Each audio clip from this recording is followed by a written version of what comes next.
হুম।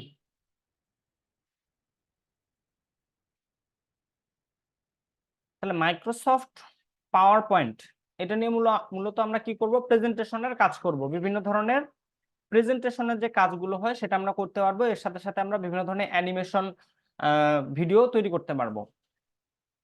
অর্থাৎ আপনারা গ্রাফিক ডিজাইনের দুইটা অংশ, কয়টা অংশ বলেন তো? দুইটা অংশ। একটা বলা হয় স্টিল গ্রাফিক্স। কি বলা হয়? স্টিল গ্রাফিক্স, যেটা হলো আমরা এই যে যেগুলো নড়াচড়া করে না, নড়াচড়া করে না বা একদম স্টিল আমরা দেখতে পাই যে একদম থেমে স্টিল হয়ে আছে, যেই ডিজাইনগুলো দেখে থাকি, যে ব্যানার গুলো, পোস্টার গুলো, এগুলো হলো কি স্টিল গ্রাফিক্স। আরেকটা গ্রাফিক্স হলো মোশন গ্রাফিক্স। কি গ্রাফিক্স? Motion graphics. তো আপনারা বলতে পারেন যে এই পাওয়ার পয়েন্টটা হলো মোশন গ্রাফিক্স। পাওয়ার পয়েন্টের আমরা যে প্রেজেন্টেশনটা করবো এটা কি মোশন গ্রাফিক্স। তাহলে মোশন বলতে কি বুঝায়? আমরা মোশন শব্দটার মানে কি বলেন তো? গতি। মোশন মানে হলো গতি। তার মানে হলো গতিশীল কোনো বিষয়কে বোঝায়, তাই না? তাহলে আমরা দেখেন, সবাই একটু স্ক্রিন যদি লক্ষ্য করি, তাহলে আমরা স্টার্ট বারে ক্লিক করব। করার পরে আমরা কি করব, এই সফটওয়্যারটাকে আগে আমাদের জানতে হবে কোথায় আছে, তাই না? সফটওয়্যারটা দেখতে কেমন, তার চেহারা ছবি কেমন, এটা যদি আমরা না জানি তাহলে খুঁজে বের করতে পারবো? পারবো না। তাহলে আমরা অবশ্যই এই স্টার্ট বার থেকে আমাদের সফটওয়্যারটার নাম হলো কি power point, Microsoft power point. আমরা পি তে খুঁজবো। কি দিয়ে খুঁজবো? এই যে দেখেন আমরা পি সিরিয়ালে পেয়ে গিয়েছি, পাওয়ার পয়েন্ট লেখা আছে। দেখেন পাওয়ার পয়েন্ট, এখানে পিটা কিন্তু একটু বড় হাতের পয়েন্টের, ঠিক আছে? তো এখান থেকে আমরা কি করব, অবশ্যই এটাকে রাইট বাটনে ক্লিক করে আমরা মোড থেকে পিন টু টাস্কবার করে নিব। করতে পারবো না? এটা আমরা বারবার এখান থেকে ওপেন না করে পিন টু টাস্কবার করে নিলাম। তাহলে আমার সফটওয়্যারটা এখন এখানে চলে আসলো, তাই না? এখানে যদি আমি একটা ক্লিক করি, তাহলে আমার এই যে power point, Microsoft power point চলে আসলো। এবং মনে রাখবেন এটার লোগোটা হলো এরকম, এটা একটা পি দেওয়া আছে, ওয়ার্ডের লোগোটা একটা ডাব্লিউ দেওয়া আছে, তাই না? এবং কিছুটা ব্লু টাইপের কালার, আর এটা একটু কি টাইপের, রেড বা অরেঞ্জ টাইপের কালারের মধ্যে, তাই না? সফটওয়্যারটা অন করার পরে আমাদের সামনে এরকম একটা ইন্টারফেস ওপেন হবে। এখানে রিসেন্টের মধ্যে আমার অনেক কাজ করা আছে, যার কারণে রিসেন্টে আপনারা বাম পাশে অনেকগুলো দেখতে পাচ্ছেন, কিন্তু আপনাদের থাকবে না। আপনাদের শুধু এখানে কি থাকবে, যে এরকম ব্ল্যাঙ্ক ডকুমেন্ট থাকবে, যে টেমপ্লেট দেখেন, ব্ল্যাঙ্ক প্রেজেন্টেশন। আমরা মাইক্রোসফট ওয়ার্ডে দেখছি না ব্ল্যাঙ্ক ডকুমেন্ট, এখানে ব্ল্যাঙ্ক প্রেজেন্টেশন। কেন আমি বলছি আপনাদেরকে যে মাইক্রোসফট ওয়ার্ডটা যদি আপনাদের শেখাটা ক্লিয়ার হয়ে যায়, আমরা এটাতে সময় বেশি নিয়ে থাকি, এইটাতে যদি আপনারা, অনেকে হয়তো ভাবতেছেন যে এতদিন থেকে মাইক্রোসফট ওয়ার্ড হচ্ছে, বাকি ক্লাসগুলো কবে শেষ হবে, কি অবস্থা, ঠিক আছে? মাইক্রোসফট ওয়ার্ড যাদের কমপ্লিট হয়ে যাবে, বাকিগুলো খুব সহজে হয়ে যাবে। যেমন আমি বলে থাকি, ইংরেজি টাইপিং যদি কারো কমপ্লিট হয়ে যায়, তাহলে বাংলা টাইপিং তার কাছে তার থেকে অর্ধেকের কম সময় হয়ে যাবে, অর্ধেক সময় হয়ে যাবে। ঠিক তেমনি হয়, মাইক্রোসফট ওয়ার্ড যদি কমপ্লিট হয়, অফিসের বাকি সফটওয়্যার গুলো শেখা আপনার কাছে সহজ। কেননা তাদের ইন্টারফেস গুলো একই রকম, কোথায় কি আছে বিষয়টা একই রকম। এখন একটা সফটওয়্যারে আপনি একটা জিনিস পাইলেন উত্তর দিকে, এখন আরেকটা সফটওয়্যার গেলে ওটা ওই একই জিনিস পাচ্ছেন দক্ষিণ দিকে, তাহলে তো কনফিউজ হবেন। কিন্তু এখানে তো সব এক জায়গাতেই আছে। তাহলে দেখেন এখান থেকে আমরা চাইলে এদের কিছু টেমপ্লেট দেওয়া আছে, এগুলোকে ইউজ করেও কাজ করতে পারবো। যেমন ব্ল্যাঙ্ক প্রেজেন্টেশন না গিয়ে আমরা যদি দেখি আমার কোনটা পছন্দ। আমি এখন একটা কাজ করব, কি নিয়ে কাজ করব? দেখেন যে আমি একটা ক্লাসের প্রেজেন্টেশন করব, কি নিয়ে? ক্লাস নিয়ে। তো ক্লাসটা কাদের নিয়ে? একটা বাচ্চাদের নিয়ে হলে একটু কালারফুল করতে হবে, তাই না? আবার যদি এমনিতে নর্মালি হয়, তাহলে আমরা এরকম করতে পারি ক্লাসিক টাইপের। তাহলে দেখেন আমি এখানে দেখলাম যে এরকম একটা আছে, এইটাকে প্রথমটাকে আমরা কি করছি, ক্লিক করছি। একটা ক্লিক করলে এটা ওপেন হয়ে যাবে।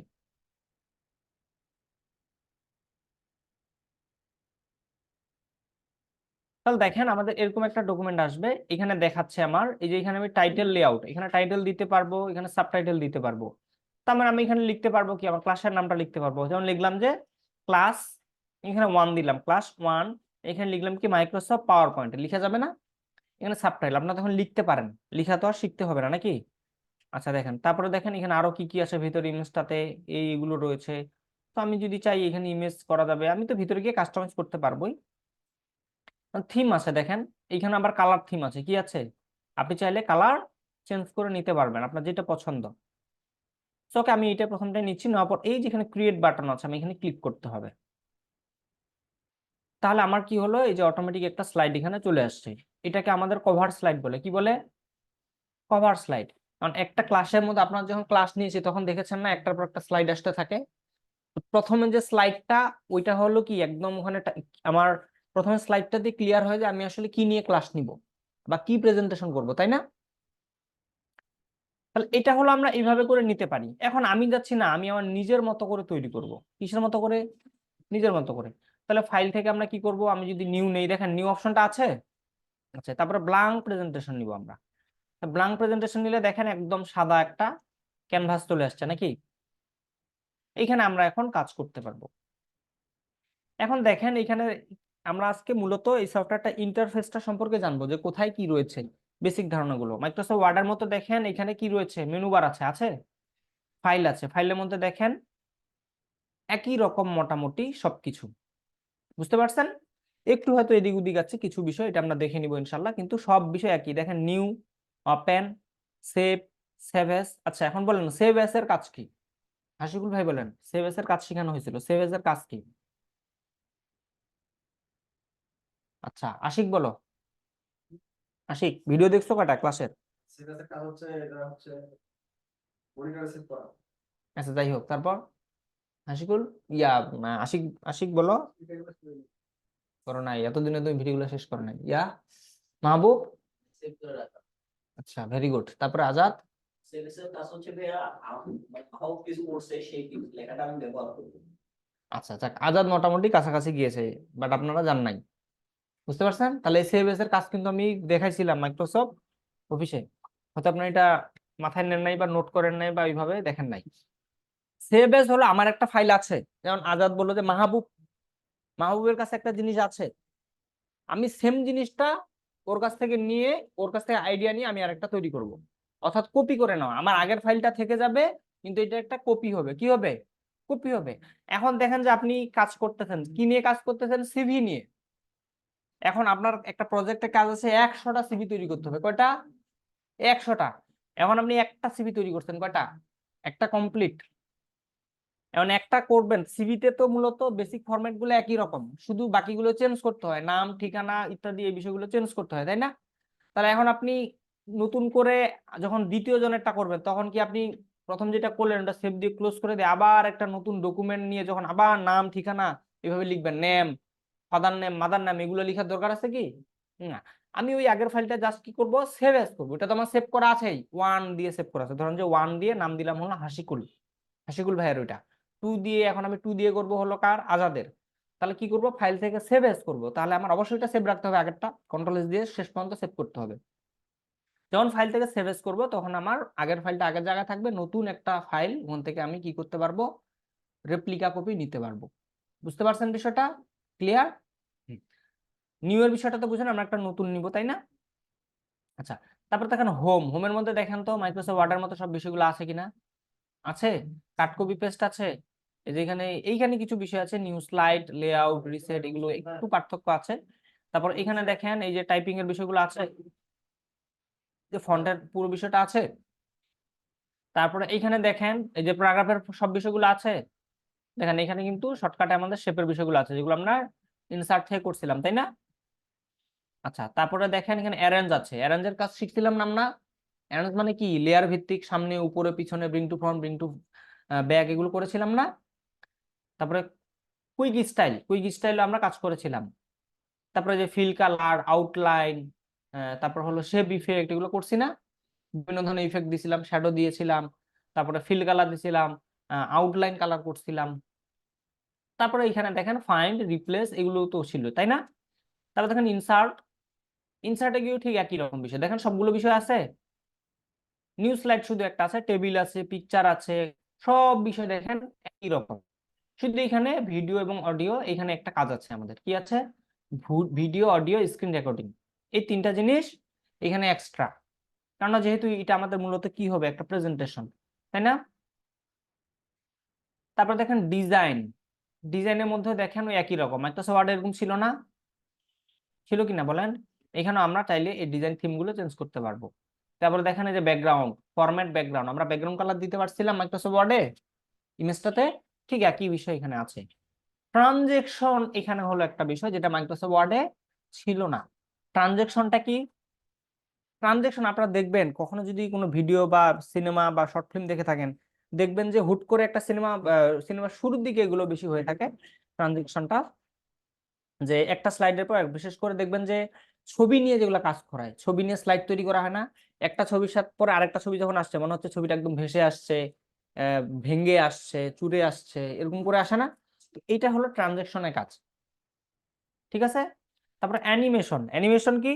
অ্যানিমেশন হলো যে আমাদের ভিতরের লেখাগুলো, ছবিগুলো প্রত্যেকটা, ধরেন যে একটা ছবি, আপনি তো একটা পুরো ছবি একটা কি হলো সুন্দর করে অ্যানিমেশন হয়ে গেল, কিন্তু ছবির ভিতরে যে আরো জিনিসগুলো আছে, কি আছে ছবির ভিতরে, একটা ফুল গাছ থাকতে পারে, একটা লেখা থাকতে পারে, ওগুলো অ্যানিমেটেড হবে, কি হবে? অ্যানিমেটেড হবে। তাহলে দেখেন এটাকে একটা হলো ট্রানজেকশন। ট্রানজেকশন মানে একটা পার্ট থেকে আরেকটা পার্টে যাওয়ার যে অ্যানিমেশনটা। আর অ্যানিমেশন মানে হলো একটা স্লাইডের ভিতরের যে অংশগুলো আছে, অবজেক্ট গুলো আছে, এগুলোর অ্যানিমেটেড বিষয়টা। তো আমরা যখন প্র্যাকটিক্যালি করবো এটা আরো বুঝবো। তবে স্লাইড শো, স্লাইড শোর কাজ কি?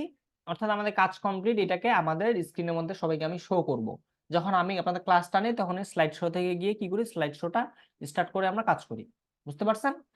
তারপর আছে রিভিউ, আছে কি আছে? রিভিউ বিষয়গুলো আমরা দেখেছিলাম না মাইক্রোসফট ওয়ার্ডে? রিভিউ কিন্তু ছিল, ছিল না? এই যে স্পেলিং চেক, গ্রামার চেক, ঠিক আছে, এই বিষয়গুলো কিন্তু ছিল।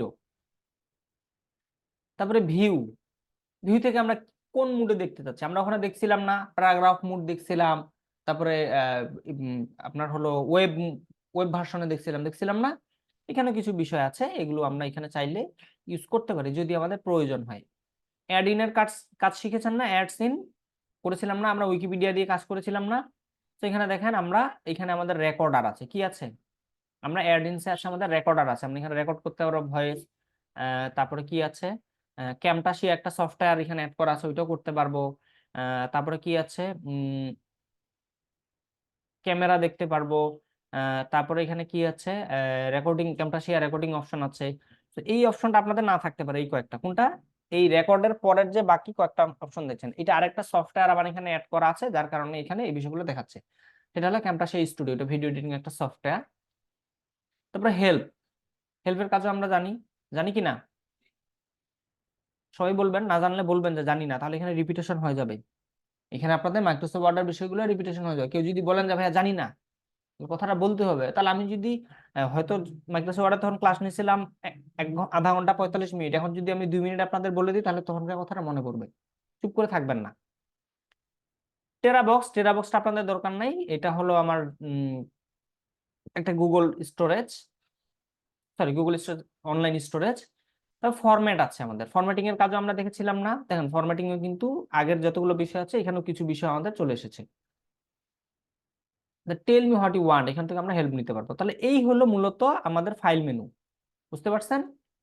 এই হলো আমাদের menu bar, sorry file menu না, এটা হলো মেনু বার। এবং মেনু বারের আন্ডারে আমরা প্রত্যেকটার নিচে এরকম কি পাবো, বিভিন্ন ধরনের অপশন গুলো পাবো। এখন আমরা আবার হোমে চলে যাই, সবসময় আমরা হোমে থেকে কাজ করব, কিসে? হোমে থেকে কাজ করব। এখন দেখেন এই যে এই জায়গায় অংশটা, একটা সাদা অংশ দেখা যাচ্ছে, এটা কি বলতে পারবেন? এটা হলো আমাদের স্লাইড গুলো। আমার এখন কয়টা স্লাইড আছে এখানে? একটা, তার মানে আমার একটা স্লাইড, বা আমরা মাইক্রোসফট পেজ বলেছিলাম, পেজ নেওয়া যাইতো না একের অধিক। তো এখানে আমার এখন একটা স্লাইড আছে, এটাকে আমরা স্লাইড বলবো, কি বলবো? স্লাইড। আমি যদি এই যে ইনসার্টে, ইনসার্ট থেকে নিউ স্লাইড নিতে পারবো, এই যে নিউ স্লাইড নিলাম, দেখেন এখন দুইটা হয়েছে, দুইটা হয়েছে। আবার এটা হোমে থেকেও করা যাবে, দেখেন হোমে আছে, দেখেন এই যে নিউ স্লাইড অপশন আছে, আছে, এখানে ক্লিক করলেও নিউ স্লাইড আসবে, আসছে। তাহলে দেখেন আমার কয়টা স্লাইড হলো? 3টা স্লাইড হলো। এইভাবে করে একটা প্রেজেন্টেশনের মধ্যে হাজারটা স্লাইড থাকতে পারে। বুঝতে পারছেন?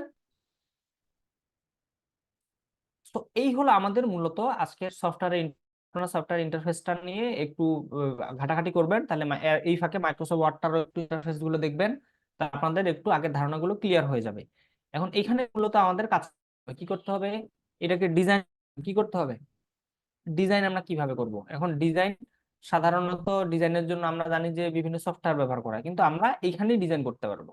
এবং আপনারা জানেন যে 10 মিনিট স্কুল, আপনারা 10 মিনিট ওয়েবসাইটটা ডিজাইন করা হয়েছে পাওয়ার পয়েন্ট দিয়ে, কি দিয়ে? বিশ্বাস হয়? পাওয়ার পয়েন্ট ডিজাইন করেছে, কি দিয়ে? পাওয়ার পয়েন্ট দিয়ে ডিজাইন করেছিল। যে আইমান সাদি ভাই আছে, ওনার নিজের মুখে বলেছে যে আমরা 10 মিনিট ইউজ করি, কারণ ডিজাইন তো আমি এখানে করতেই পারি। পরে ডিজাইন শুধু ডিজাইন করলে হয় না, ডিজাইনটাকে আরো অনেক কাজ করতে হয়। ডিজাইন করার পর কি করতে হয়, মানে ব্যাকএন্ডের কাজ আছে, ফ্রন্ট এন্ডের কাজ আছে, ঠিক আছে, আরো মডিফাই এর বিষয় থাকে, কিন্তু ডিজাইন লেআউটটা এখানে করা হয়। বুঝতে পারছেন? কারণ একটা ওয়েবসাইট তৈরি করার জন্য ডিজাইনারের দরকার আছে, প্রোগ্রামারের দরকার আছে, ঠিক আছে, এগুলো অনেকগুলো মানুষ কাজ করে একটা ওয়েবসাইট ডিজাইনের জন্য। তার মধ্যে ডিজাইনটা আমি চাইলে এখান থেকে করে দিতে পারবো, পারবো না? তা আমি যদি এখান থেকে একটা ডিজাইন করে দিই, এটা প্রিন্ট করা যাবে না? যাবে কি না? ব্যানার করে দিলাম এখান থেকে, করে আমি প্রিন্ট করলাম, করতে পারবো না? একটা পোস্টার করলাম, এখানে ডিজাইন করলাম, করা যাবে না? করে এটাকে ছবি আমরা এখান থেকে চাইলে এটাকে ইমেজ আকারে কি করতে পারি, সেভ করতে পারবো, করে আমি আবার মাইক্রোসফট ওয়ার্ডে নিয়ে যেতে পারবো না? অর্থাৎ একটা সফটওয়্যারের সাথে একটা সফটওয়্যার আমাদের কি সম্পর্কযুক্ত। আবার কেউ মাইক্রোসফট ওয়ার্ডে ভালো ডিজাইন করতে পারে, তাহলে মাইক্রোসফট ওয়ার্ডে আপনি ডিজাইন করতে পারবেন, পারবেন না?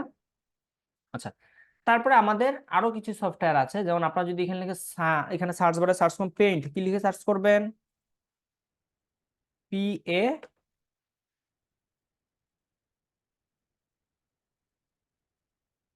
পেইন্ট লিখে যদি সার্চ করেন, PAI, এই যে দেখেন PAINT আছে, পেইন্ট আছে, আবার পেইন্ট 3D আছে, দুইটা সফটওয়্যার, এটা কম্পিউটারের মধ্যে বাই ডিফল্ট দেওয়া থাকে। এগুলো দিয়ে আমরা কিন্তু কি করতে পারি, বিভিন্ন ধরনের ডিজাইনের কাজ করতে পারি। দেখেন এখানেও কিন্তু অনেক বিষয় আছে, আমরা কিন্তু চাইলে এটা দিয়েও কি করতে পারবো, ডিজাইন করতে পারবো। বুঝতে পারছেন?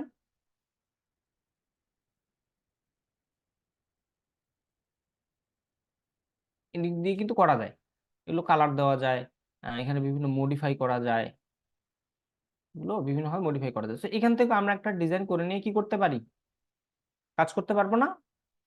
তাহলে এই আপনারা চাইলে যাদের এই ধরনের ইয়ে আছে, কাজ করতে চান, এগুলো দিয়ে ইউজ করতে পারেন, কি করতে পারেন, ইউজ করে করে আপনারা আহ, দেখতে পারেন।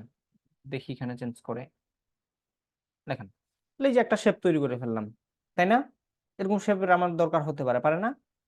যেমন দেখেন যে এখানে আরো একটু করতে পারি মডিফাই, যে এটা একটা কি করব, এটাকে এরকম টাইপের নিলাম, এটাকে আমরা রোটেট করতে পারবো। রোটেট অপশন আছে মনে হয়, এই যে রোটেট, কি করব, রোটেট 90 ডিগ্রি ভাবে দিলাম, দিয়ে এটাকে কি করা যায়, এটাকে সিলেক্ট করা যায় মনে হয়। তো যাই হোক, এটা আমি কাজ, হুম, না এটা ডাবল ক্লিক দিয়ে আসবে না, এটা আলাদা বিষয়। তো এই যে এখানে আমরা এরকম করে কাজ করতে পারবো, তো এটা নিয়ে আপনারা ঘাটাঘাটি করতে পারেন, আপনাদের দেখিয়ে দিলাম। আপনারা এখানেও কিন্তু বিভিন্ন ধরনের কাজ করতে পারবেন। বুঝতে পারছেন? এই যে এখানেও দেখেন ফাইল থেকে শুরু করে সেভ, সেভ এস, একই কিন্তু বিষয়গুলো, তাই না? একই রকম। ওকে। এবং আপনাদের কম্পিউটার বাসা থাকলে, বাসায় যদি ছোট বাচ্চা থাকে যাদের আঁকা আঁকি করতে ভালো লাগে, তাদেরকে এটা দিতে পারেন, কি করতে পারেন, কম্পিউটারের মধ্যে এটা সুন্দর করে ওপেন করে দিয়ে দিবেন, সে নিজের মনের মতো করে আঁকা আঁকি করবে, ভালো লাগবে না? হ্যাঁ। ওকে, তাহলে এই ছিল আমাদের আজকে ক্লাসের বিষয়। ইনশাআল্লাহ আমরা আগামী ক্লাসে কিভাবে একটা স্লাইড ডিজাইন করতে হয় এই বিষয়টা আমরা শিখবো। ডিজাইনের পরে আমাদের তারপরে ট্রানজেকশন আছে, অ্যানিমেশন আছে, এগুলো কিভাবে করতে হয় আমরা ইনশাআল্লাহ আস্তে আস্তে জানবো। তো আজকের মতো ক্লাস আমরা এখানে শেষ করছি। সবাই ভালো থাকবেন, সুস্থ থাকবেন। আসসালামু আলাইকুম ওয়া রাহমাতুল্লাহ। কারো কোনো প্রশ্ন আছে? অফ করে দেন। হুম, এই যে আপনার আপনার উইন্ডোজের পাশে আছে একটা বাটন, দেখেন সার্চ বাটন, নাও থাকতে পারে অনেকের আছে। হ্যাঁ, ওখানে একটা আইকন আছে না, ওখানে ক্লিক করেন, করলে এখানে আপনি যে কোনো বিষয়ে সার্চ করতে পারবেন গুগলের মতো।